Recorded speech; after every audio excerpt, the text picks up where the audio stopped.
অনেক কিছুই আপলোড করেছে।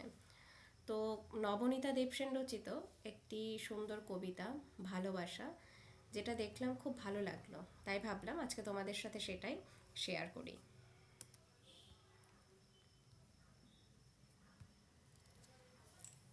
ভালোবাসা হলো বাড়ি ফিরতে দেরি হলে যখন মা বলে, কি হলো আজ অনেক দেরি হয়ে গেল।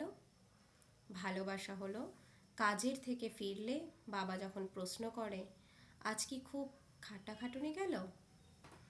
ভালোবাসা হলো বৌদি যখন বলে, কিরে মেয়ে দেখছি তোর জন্য, তোর কাউকে পছন্দ থাকলে বল। ভালোবাসা হলো যখন দাদা বলে, তুই একদম চিন্তা করিস না, আমি তো আছিই। ভালোবাসা হলো মন খারাপ বুঝতে পেরে ছোট বোন যখন বলে, চল না দাদা একটু ঘুরে আসি। ভালোবাসা হলো প্রিয় বন্ধু যখন জড়িয়ে ধরে বলে, তোকে ছাড়া কিছু জমে না রে।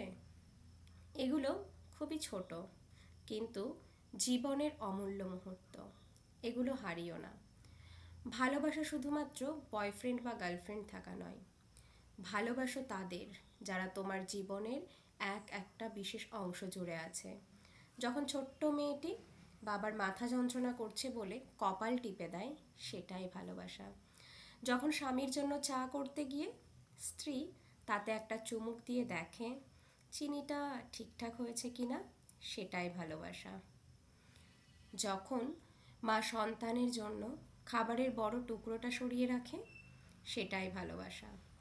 পিচ্ছিল রাস্তায় যখন তোমার বন্ধু তোমার হাতটা শক্ত করে ধরে রাখে, সেটাই ভালোবাসা। ফোনের ইনবক্সে যখন দাদার মেসেজ আসে, কিরে ঠিকঠাক পৌঁছে গেছিস তো, সেটাই ভালোবাসা। একটা ছেলে একটা মেয়ের হাত ধরে ঘুরে বেড়ানোর নাম ভালোবাসা নয়। ভালোবাসা হলো যখন তোমার একটা ছোট্ট মেসেজ তোমার বন্ধুর মুখে হাসি ফোটায়। নিরাপত্তা, বন্ধন, বিশ্বাস আর একটু যত্নের নামই ভালোবাসা। ধন্যবাদ।